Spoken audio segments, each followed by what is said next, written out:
नमो नमः श्री गुरुपादुकाभ्यां कामादिसर्प व्रजगारुडाभ्यां विवेक वैराग्य निधिप्रदाभ्यां बोधप्रदाभ्यां हृतमोक्षदाभ्यां नमो नमः श्री गुरुपादुकाभ्यां नमो नमः श्री गुरुपादुकाभ्यां नमो नमः श्री गुरुपादुकाभ्यां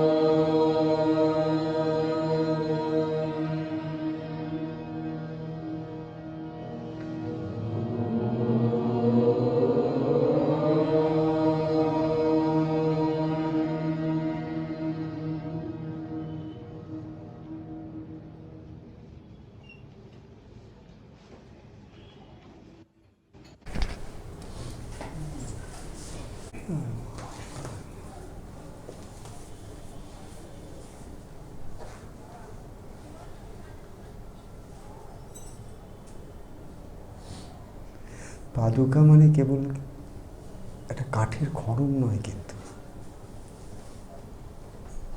আমরা সবাই পাদুকা বলতে কি বুঝি? যদি পাদুকা কথাটা শোনো, তাহলে তোমার মনের জগতে কি ভাসে? একজোড়া কাঠের খড়ম, তাই না? বা গুরু যে চরণে যেটা পড়তেন,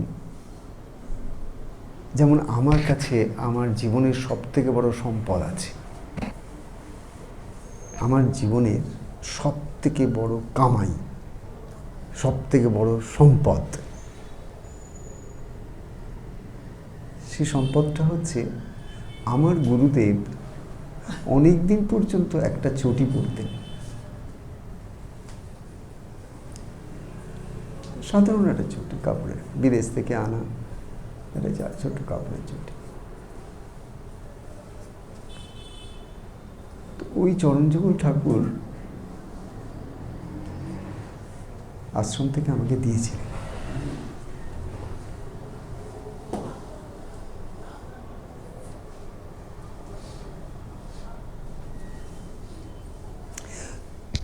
ওটা কেবল একজোড়া চটি নয়, চটি তো আমরা সবার দেখি, ওটাও তো চটি। বা যদি গুরু কাঠের খড়ম পড়েন, তাহলে আরো 4টে কাঠের খড়ম দেখি। বাজারে গেলে কত কাঠের খড়ম দেখতে পাই, সেটাই কি গুরু পাদুকাভ্যাম?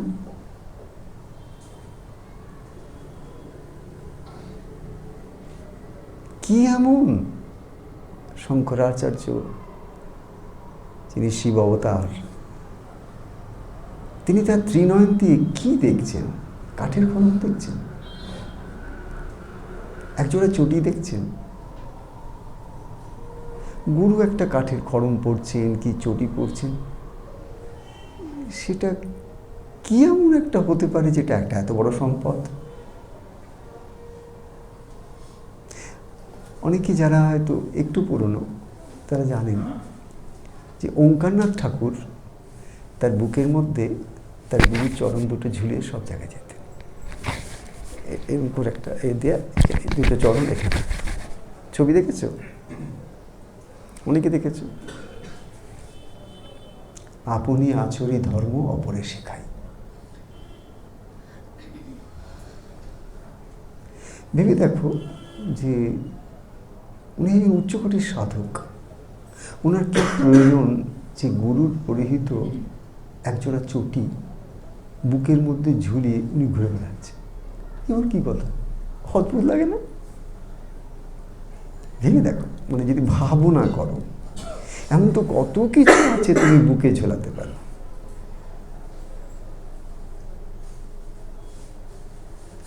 একজোড়া চটি, চটি তো মানুষ পায়ে পড়ে,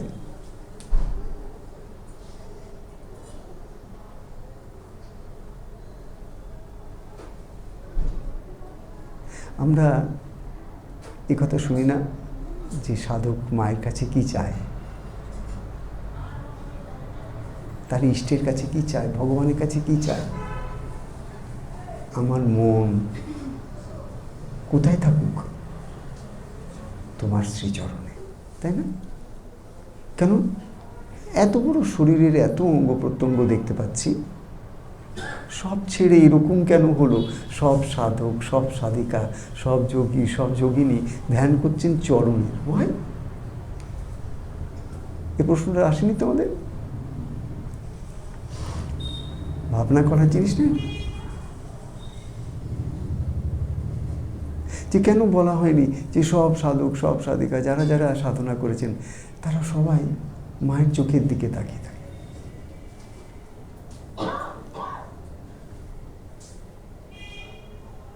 বা তার মুখের দিকে তাকিয়ে থাকে।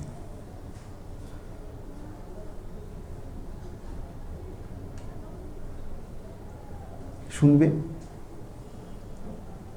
ভক্তি, শ্রদ্ধা, বিবেক, বৈরাগ্য যা কিছু চাও না কেন, পৃথিবীর সর্বোৎকৃষ্ট সম্পদ যেগুলো, তোমার কাছে অতগুলো ঐশ্বর্য থাকতে পারে, এক মুহূর্তে ক্রিপেলড হয়ে গেলে এই টোটাল ঐশ্বর্যটা তোমার কাছে ব্ল্যাঙ্ক হয়ে যাবে। সব থাকবে, তুমি ব্ল্যাঙ্ক হয়ে যাবে, কোনো ভ্যালু নেই।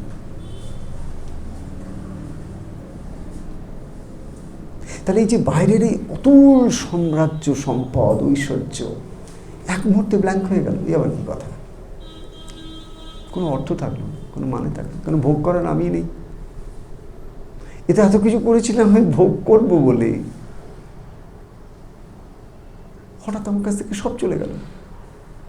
আমি আছি, ভোগ্য বস্তু সব আছে, কিন্তু ভোগ করার ক্ষমতা নেই। এমন তো হয়, এমন হয় না?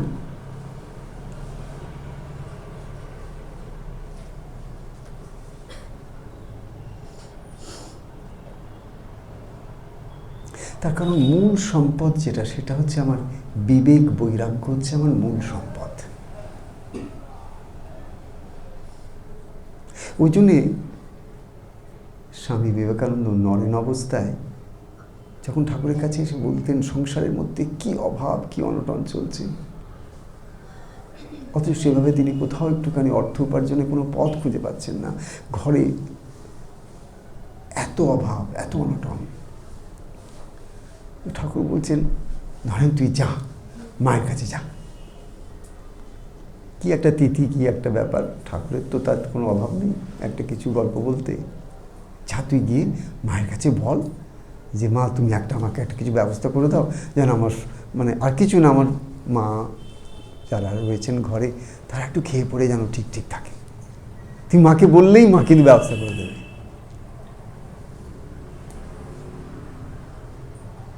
নরেন তো গেলেন। সাধারণ যারা জন্মে জন্মে কাজ করা নেই, তারা মায়ের কাছে গুরু বাক্য শুনে ওটাই বলবে। গুরু বলেছেন টাকা পয়সা চাইতে, ও গিয়ে টাকা পয়সাই চাইবে। তার কারণ কি? তার পেছনে জন্মান্তরের সাধু জীবন নেই, তার কাছে জন্মান্তরের কামাই নেই, তার কাছে জন্মান্তরের যে পাড়ের কড়ি দরকার, সে কড়ি এখনো আসেনি। সে ঠাকুরের কথা শুনে মায়ের কাছে কি বলবে, মা আমার বড্ড অভাব, মা আমি আহার পাচ্ছি না এই অভাব সহ্য করতে, তুমি একটা বিধি ব্যবস্থা করে দাও, তুমি আমার এই অভাব দূর করে দাও। বলবে কি বলবে না বলো? বলবে তো। কিন্তু যার কাজ করা আছে না, সে বলবো জন্য তৈরি হবে, ওইটাই বলবো বলে সে তৈরি হবে।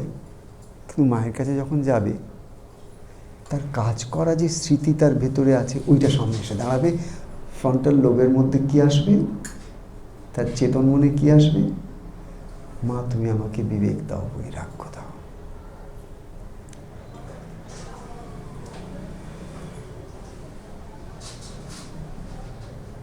কেন গিয়ে বলতে পারেননি নরেন যে আমার অভাব অনটন দূর করে দাও, আমি আর দেখতে পাচ্ছি না, আমি আর সহ্য করতে পারছি না, কিছু একটা ব্যবস্থা করে দাও। এবং ঠাকুরের কথা, তুই চাইলেই মা দেবে, অ্যাসিওর, আর তো কোনো প্রবলেমই নেই তোমার, তুমি খালি মাকে গিয়ে বলবে, হয়ে যাবে। বাগেশ্বরে একটা গল্প। বাগেশ্বরে আমাদের যে পুরোহিত আছে তার নাম ভূপাল। মধ্যে অনেকদিন ভূপালের কাছ থেকে কোনো ফোন নেই, কোনো খবর নেই। তো আমি হঠাৎ একদিন ফোন করলাম, আরে ভূপাল, তুই অনেকদিন ধরে কোনো ফোন টোন করিস না, খবর টবর দিস না, তোরা সব ঠিকঠাক আছিস তো? তো আমাকে বলল যে महाराज, ओ महाराज बल महाराज ऐसे तो सब ठीक ठाक है लेकिन मन ठीक नहीं है। हमारे गजब, तुम्हारा तो मन सदा ठीक ही रहता है, क्या हो गया? तो বলছে যে ওর যে বড় মেয়ে, ওই বড় মেয়ে মাঙ্গলিক, আর এমনই মাঙ্গলিক যে তাদের পাহাড়ের নিয়ম অনুসারে মাঙ্গলিক ছেলে চাই, তবেই ও বিয়ে দিতে পারবে। এখন অনেক দিন ধরে ওই বড় মেয়ের বিয়ের জন্য চতুর্দিকে মাঙ্গলিক ছেলে খুঁজতে খুঁজতে কোথাও আর পাচ্ছে না, পাহাড়ের একটা হাইটে, এবং ওতে ভীষণ কড়াকড়ি নিয়ম। তো আমাকে বলছে, বাবা ওর কিন্তু আর যে কটা মাস হাতে আছে, এইভাবে আমি খুঁজতে খুঁজতে আর তো কোথাও পাচ্ছি না, তারপরে আর কিন্তু সারা জীবন আমি ওকে আর বিয়ে দিতে পারবো না, বাড়িতে বসে থাকবে। তখন আমি বললাম, भूपाल तुम तो गजब कर दिया, क्या बोल रहे हो? बोले सचमुच महाराज, मेरा मन बहुत बहुत दुखी है। मैंने ऐसी बात है, अच्छा तुम एक काम करो, तुम तुरंत जो है बाबा, माने बाबर मंदिर तो ही पूजो करे, बाबर सेवा ही करे, तुरंत अभी अंदर जाओ बाबा के मंदिर, जाके सीधा बैठो बाबा के पास और बाबा से कहो, बेटी मेरा नहीं है, तुम्हारा है, जिम्मेदारी मेरा नहीं है, तुम्हारा है, हक से कहो, डांट के कहो, और ये भी कह दो जल्द से जल्द बेटी का विवाह को जो है बंदोबस्त कर दे।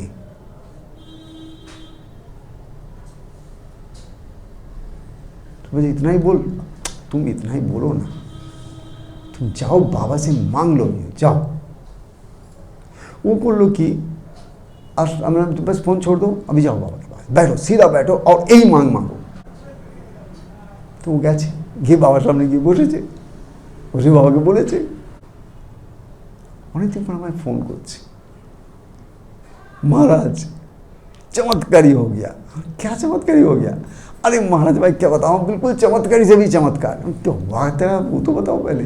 বলছি আমি একদিন বাজারে গেছি, বাজারের মধ্যে এসে একজন আমার প্রায় পা ধরে পড়ে, এরকম একটা অবস্থা। বাবা কী ব্যাপার, কি বিজনেসম্যান? তো বলছে আমাকে একটা সাইডে নিয়ে গিয়ে সে আমাকে বলছে যে ও নিজের পরিচয় দিচ্ছে, ও একটা বিরাট বড় বিজনেসম্যান, প্রচুর অর্থের মালিক, প্রচুর সম্পত্তি আছে ওর। ওর একমাত্র ছেলে, বড় ছেলে, আরও মাঙ্গলিক। ওর কুষ্টি অনুসারে এই কটা মাসের মধ্যে যদি বিয়ে না হয়, ওর আর কোনোদিন বিয়ে হবে না।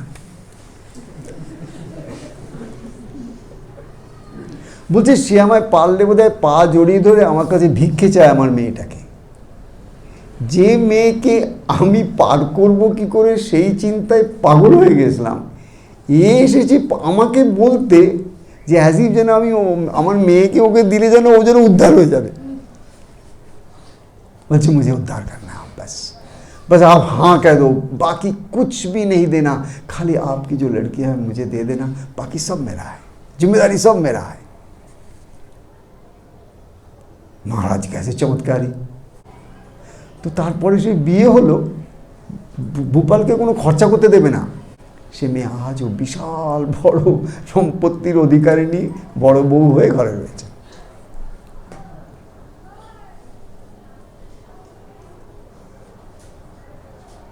নরেন যখন যাচ্ছে সে বলছে আমাকে বিবেক দাও, বৈরাগ্য দাও। কেন? ওই মেয়েকে পার করার স্টেজ কোনো না কোনো জন্মে পেরিয়ে গেছে। ওই আত্মাটা কোনো না কোনো জন্মে কোথাও না কোথাও ওই ভূপালের স্টেজ পেরিয়ে গেছে। তুমি সংসার না করলে তুমি জানবে কি করে সংসার কি জিনিস? তুমি অহংকার না করলে, হুঙ্কার না করলে, দম্ভ না করলে জানবে কি করে অহংকার কি জিনিস? মানুষকে যদি তুমি ছোট না করো,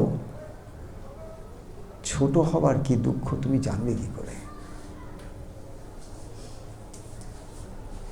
মানুষকে যদি তুমি কষ্ট না দাও, আর কেউ যখন তোমাকে কষ্ট দেবে তার ব্যথার অনুভব তোমার কেমন ভাবে হবে?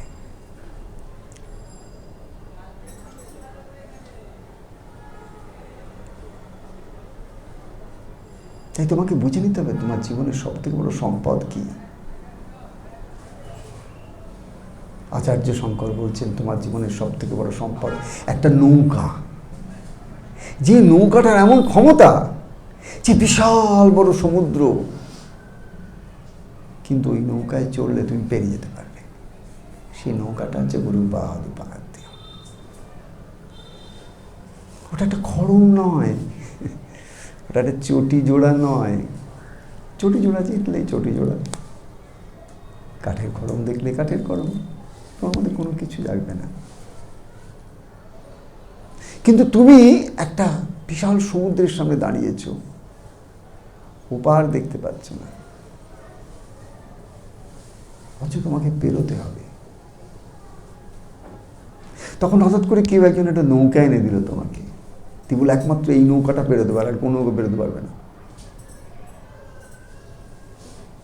কিন্তু এর একটা কড়ি আছে, এটাকে তোমার পেতে গেলে একটা কিছু দিতে হবে। বলে কি দিতে হবে?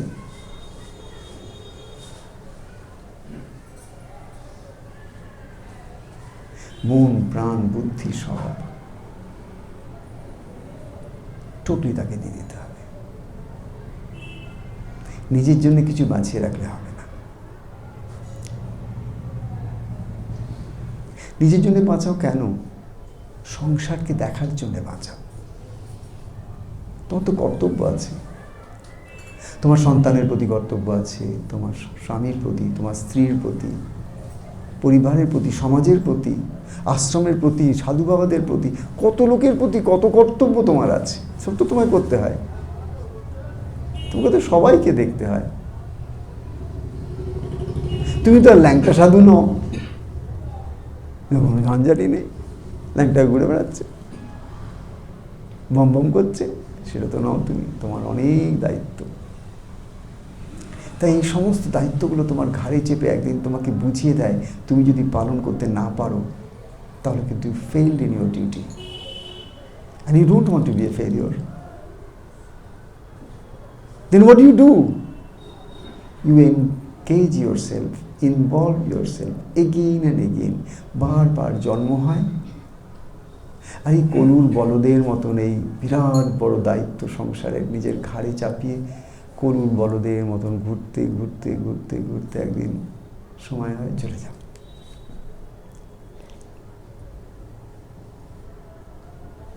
কোনো না কোনো এক জন্ম আসে যখন তুমি বুঝতে পারো যে এই দায়িত্বটা একজনের ঘাড়ে চাপালে আমি যদি একটু নিজেকে আলগা করতে শিখে নিই তাহলে একই জিনিস হয়, কিন্তু আমার পিঠে এত বোঝা লাগে না।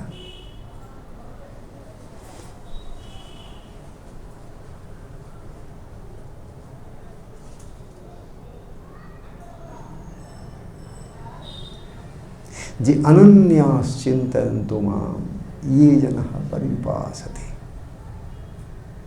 যে এক অনন্য চিন্তা যার, এক তিনি ছাড়া দুই কোনো চিন্তা নেই।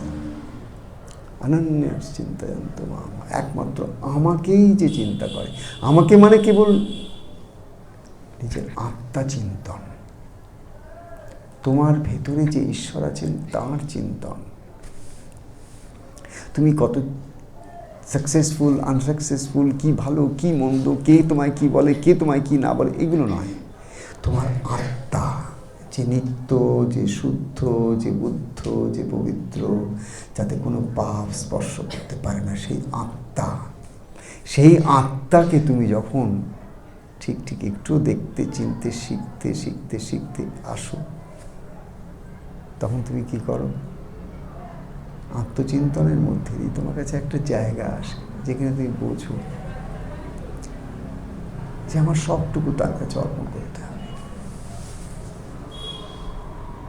শুধু শুধু এই দায়িত্ব দায়িত্ব দায়িত্ব দায়িত্ব করতে করতে করতে করতে করতে করতে দায়িত্ব পালন করতে করতে আমি বুড়ো হয়ে গেলাম,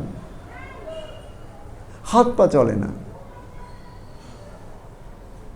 আমি কি করে বুঝবো দায়িত্ব বলে কিছু নেই? একমাত্র তিনি আছেন সবার দায়িত্ব নিয়ে। এই বিশ্ব ব্রহ্মাণ্ডের ছোট্ট একটা পিঁপড়ের মুখেও কিন্তু চিনি গোজাচ্ছেন, একটা কাঠবিড়ালির মধ্যেও কিন্তু খাবার মুখে ধরিয়ে দিচ্ছেন, একটা পাখি ভোরবেলা উড়ে চলে যাচ্ছে, ঘরের মধ্যে একটা ছোট্ট দানাও নেই, সারাদিন খেতে পায়, দিনের শেষে ফিরে আসে, একটা দানাও ওই পাখির খাঁচার মধ্যে কিন্তু নেই। একটা ওই ছোট্ট ঘর তাকে কিতেই একটা ডালের ওপর বসে আছে, অসবল। যিনি ওই পাখিটাকে খাওয়ায়, পিঁপড়েটাকে খাওয়ায়, তোমাকেও খাওয়াতে পারে, কিন্তু ডিফারেন্স আছে। পাখি জানে ওর খাবার আছে, তুমি জানো তোমার খাবার নেই। যেহেতু তুমি জানো তোমার খাবার নেই, তোমাকে রোজগার করে খেতে হবে, তোমাকে রোজগার করেই খেতে হবে, তোমার কাছে খাবার আসবে না। কারণ তুমি জানো তোমাকে রোজগার করলে তবে তুমি খেতে পাবে। পাখি জানে উড়লেই সে খাবার পাবে, উড়লে সে খাবার পায়। পিঁপড়ে জানে রাত্রি 2টোর সময় যদি এদিক ওদিক করি, কোথাও না কোথাও একটা গন্ধ আমি ঠিক পেয়ে যাব, কোথায় কি আছে, রাত্রিবেলা ঠিক সেখানে পৌঁছে গিয়ে ঠিক নিয়ে চলে আসবো। জানে, ও জানে আমার খাবার আছে, ওর আছে, আমি জানি না। তাই আমাকে উদয়স্ত জন্মের পর জন্ম কেবল আমাকে একটু ভালো থাকবো, একটু ভালো পড়বো, একটু ভালো খাবো, একটু ভালো খাওয়াবো, ছেলেটা আমার একটু বড় হবে, আমার মেয়েটা একটা ভালো বিয়ে হবে, আমার এই হবে, আমার তাই হবে, এই করতে করতে করতে করতে হাড় গোড় নাস নাস সব গন্ডগোল হয়ে গেল। এখন এদিকটা সামাল দিত ওদিকটা নষ্ট হয়, ওদিক সামাল দিত ওদিক নষ্ট হয়ে যায়। মাই গড।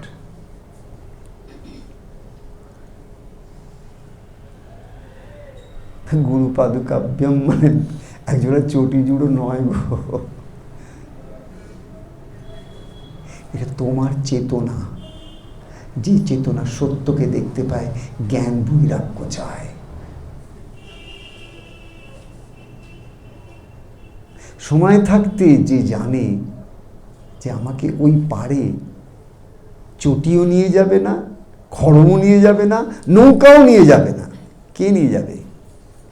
আমার ভেতরে বিবেকের শক্তি আর বৈরাগ্যের শক্তি, এ আমাকে পার করবে। এটা যদি আমার কাছে না থাকে, নৌকা থাকবে, চটি থাকবে, খড়ম থাকবে, পারা হতে পারবো না। বলো ইয়েস অর নো? তাহলে কোনটা মোর পাওয়ারফুল? বাইরের খড়ম জোড়া, চটি জোড়া, নৌকা, কোনটা কোনটা powerful? It is your state of mind. সেখানে কি বিবেক আছে যে নিত্য আর অনিত্যকে আলাদা করতে পারে? বালি আর একটুখানি চিনির দানা একসঙ্গে মিলিয়ে দাও, মিলিয়ে একটা জায়গায় রেখে দাও, কিছুক্ষণ পরে দেখবে পিঁপড়েরা চলে এসছে। কি নিয়ে যায় বলো তো? চিনিগুলো নিয়ে যায়। ঠিক তেমনি এই সংসারে তিনি নিত্য বস্তু আর অনিত্য বস্তু মিলিয়ে দিয়েছেন। সবাই কেবল বালি তুলে তুলে নিয়ে যাচ্ছে, চিনি তুলতে জানে না। জীবে যদি জিজ্ঞাসা করি, আরে কেমন লাগছে আজকাল, কেমন আছিস, এই চলছে আর কি, গুটিয়ে পাতিয়ে একটা উত্তর দেবে, ঠেলে গুটিয়ে চলছে। মানে জীবে তো বালির স্বাদ, বালি খেতে খেতে বালি খেতে খেতে জিভটাই গেছে গন্ডগোল হয়ে, এমন স্বাদ বেশ স্বাদ হয়ে গেছে। তো সংসার বাজে, হ্যান ত্যান, আর বলবেন না বাবা, সংসার কত সুন্দর করে বলবে, কি ভেবেছিলাম, আর বাবা না, আপনি কবে আশ্রম করছেন বাবা?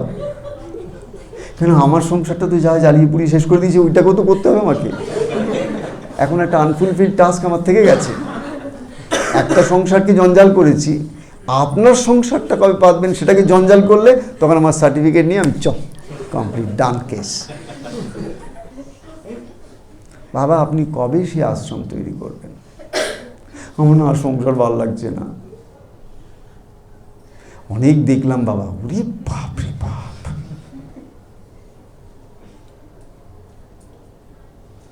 আমার টাকা কোথায় গো, আমার তো টাকা নেই, কোথা থেকে সব করবো? বাবা ও সব জোগাড় হয়ে যাবে, কিন্তু আপনি আগে একটা আশ্রম করুন, সেখানে আমরা সব থাকবো আর খুব কোদল করবো। খালি দেখবো বাবার কাছে কে 2 ঘন্টা বসেছিল, আর আমি যখন গেলাম বাবা মুখটা ঘুরিয়ে দিলেন।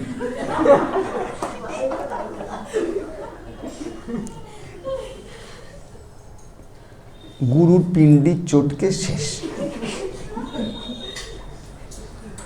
বৎসরে 15 দিন গুরুর তর্পণ, খায়নি পিয়ানি 12 আনা, খায়নি পিয়ানি 12 আনা। মানে কি জানো, ওই এতে তোমার হায়দ্রাবাদে ইরানি হোটেল ছিল, যখন আমরা ছোটো ছিলাম তখন সব ইরানি হোটেল ছিল। আর ওদের ওখানে কীরকম ছিল, মানে তুমি যাই এসে তুমি চেয়ারে বসবে তো, আর চা বিস্কুট হ্যান ত্যান, তো চা বিস্কুট খেলে, আর ওখান থেকে ওই যখন তুমি পাস করবে ওই যেখানে মানে লোকটা বসে আছে যে পয়সা নেবে আর কি, কাউন্টারটা, ওই কাউন্টারের পাশ থেকে তুমি পাস করবে, ওইখান থেকে বলে দেবে যে কার কত টাকা বিল।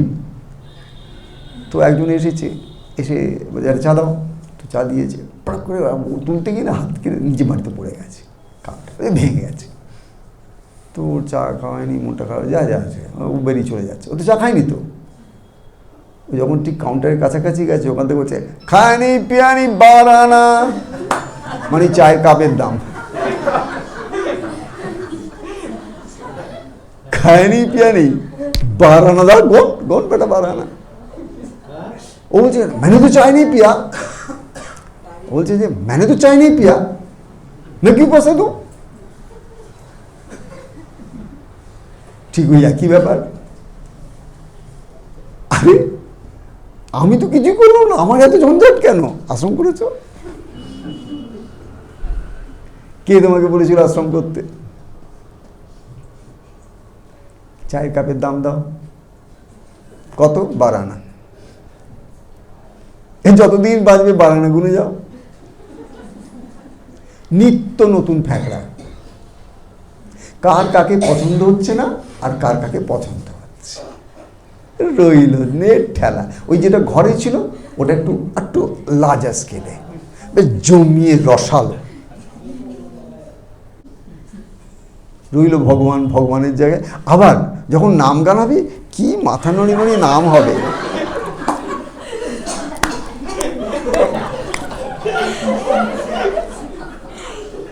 হুলুস তুলুস, তখন ভাবের ঠেলায় মানে কাকে কোথায় রাখবে তুমি? সব ভগবান একসঙ্গে নেমে একসঙ্গে উদ্ধার করবে। দেখেছি গো, তোমার আশ্রম ছোট্ট একটা, তোমার সংসার কোদলের জায়গা, আর ওটাকে একটু বড় করো না, এক্সপ্যান্ড করো, তার নাম আশ্রম দিয়ে দাও, কোদল আশ্রম, শ্রী শ্রী শুদ্ধানন্দ ব্রহ্মচারী কোদল আশ্রম।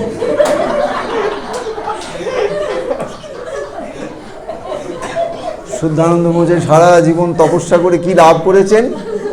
তিনি তার তপস্যালব্ধ সমস্ত শক্তি দিয়ে একটি আশ্রম রচনা করেছেন, সকলের মঙ্গলের জন্য, কল্যাণের জন্য, উদ্ধারের জন্য। নাম কি দিয়েছেন? কোদল আশ্রম।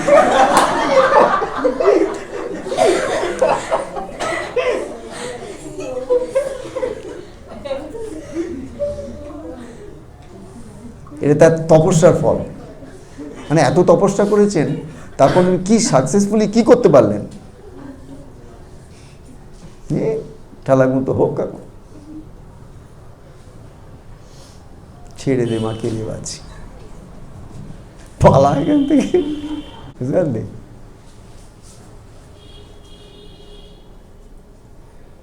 এই পাদুকা সে পাদুকা নয়। এ পাদুকা সেই পাদুকা, পাদুকা হচ্ছে বিবেক বৈরাগ্যের পাদুকা। যতক্ষণ না তোমার মধ্যে ওই বিবেক বৈরাগ্যের পাদুকা লাভের ইচ্ছা যাচ্ছে, ততদিন পুনরপি জননম পুনরপি মরণম পুনরপি জননী জঠরে শয়নম। তোমাকে বারবার আসতে হবে, আর জননীর জঠরে তোমাকে 10 মাস হেড মুন্ড হয়ে থাকতে হবে। কেন? তখন তোমার এখনো ওই সাইকেল শেষ হয়নি, তুমি এখনো শেখোনি যে চাইবার একটাই জিনিস আছে, বিবেক দাও, বৈরাগ্য দাও। বিবেক কেন? যাতে করে আমি ডিসক্রিমিনেট করতে পারি what is true and what is false, what is temporary and what is permanent.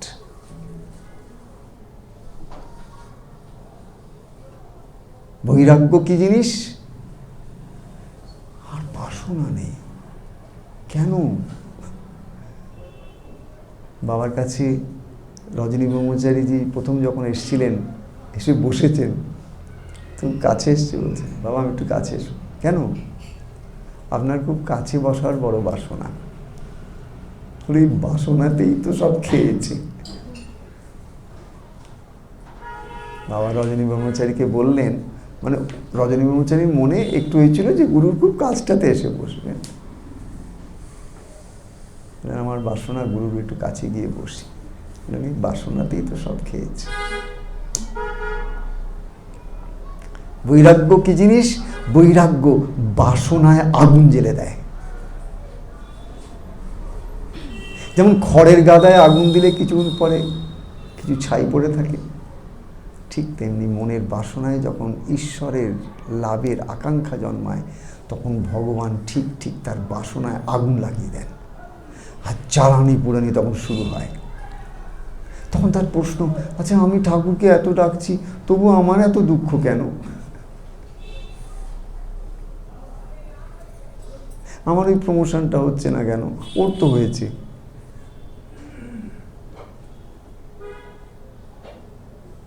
যে করে আমার আশ, আমি করি তার সর্বনাশ। তথাপি যে করে আমার আশ, আমি হই তার দাসের Das.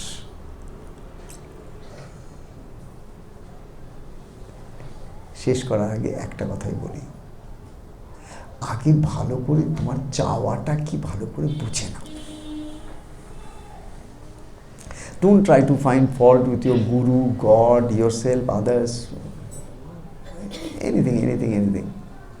Just first find out, what do you want in life? Be very sincere about it. Be very honest to yourself. You don't have to be honest to anybody else. আর কারোর কাছে অনেস্ট হওয়ার তোমার দরকার নেই। এখানে कोई देखावटी नहीं है यहाँ पर, बस खुद की पहचान। क्या है? खुद की पहचान।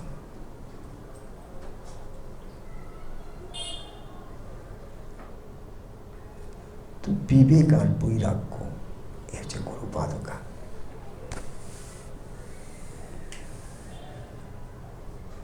এই পাদুকায় যদি আমি মাথায় ঠেকিয়ে ভাবতে পারি যে ঠাকুর তোমার আশীর্বাদ আমি ঠিক পাবো, গুরুদেব তোমার আশীর্বাদ আমি ঠিক পাবো, আমি তো পেয়েই রয়েছি, কেবল আমার অনুভূতির জগতের দ্বারটা তুমি একটু একটু করে খুলে দিচ্ছ, আমি ঠিক পাবো। আমার শ্বাস তুমি, আমার প্রশ্বাস তুমি, আমার সব কিছুর মধ্যে তুমি ছাড়া কিছু নেই। তার মধ্যে আমি যতটুকু আছি তোমার কৃপাতে একটু একটু করে সে আমিও বিবেক আর বৈরাগ্যের আগুনে জ্বলে খাক হয়ে কেবল তুমি বাঁচবে আমার মধ্যে। যখন কেবল তুমি থাকবে, তখন যে আমি থাকবো সে আমি অহংকারের আমি নয়, সে আমি তোমার সন্তান, তোমার স্নেহাস্পদ, তোমার মিত্র, তোমার বন্ধু, তোমার সখা, চিরপুরাতন সখা।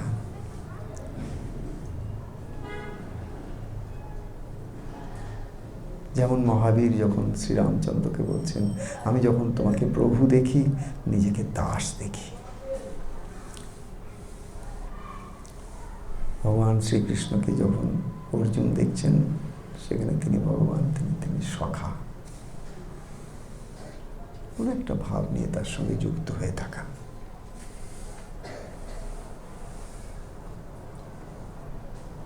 তুমি ছাড়া হলেই দুঃখ, তুমি ছাড়া হলেই ব্যথা, তুমি ছাড়া হলেই সংসার, তুমি ছাড়া হলেই কর্তব্য, কর্ম, ডিউটিস, কত কিছু। এখানে কেবল তুমি, সেখানে কিছু নেই। যা আছে তা কেউ কোনো ভাষায় ব্যক্ত করতে পারে না, কারণ ভাষায় ব্যক্ত করতে গেলে সেটা ছোট হয়ে যায়, এঁটো হয়ে যায়, উচ্ছিষ্ট হয়ে যায়। যত তুমি সেই